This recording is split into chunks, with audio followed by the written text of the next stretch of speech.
Drone hancurkan PBM Ukraina di Prebudova. Pasukan tewas usai coba lolos lewat sungai. Prebudova, sebuah serangan mematikan kembali terjadi di garis depan konflik.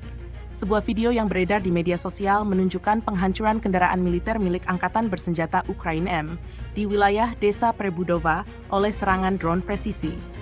Dalam video dramatis tersebut, terlihat kendaraan militer Ukraina yang sedang melintasi area terbuka terpantau oleh drone.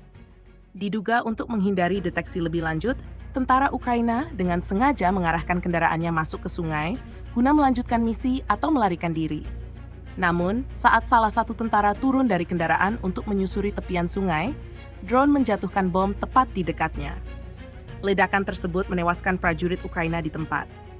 Sementara itu, kendaraan mereka mengalami kerusakan parah dan tidak dapat digunakan kembali. Belum ada tanggapan resmi dari pihak militer Ukraina terkait insiden ini.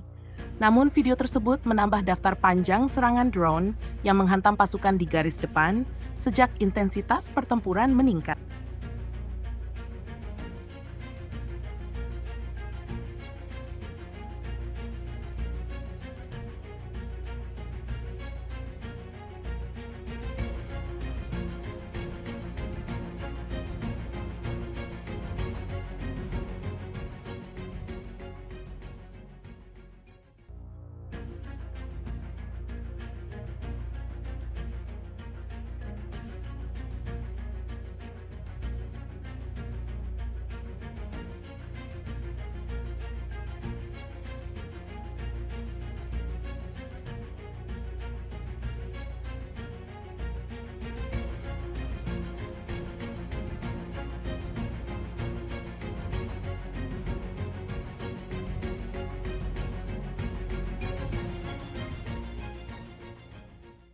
Download Tribun X sekarang, menghadirkan lokal menjadi Indonesia.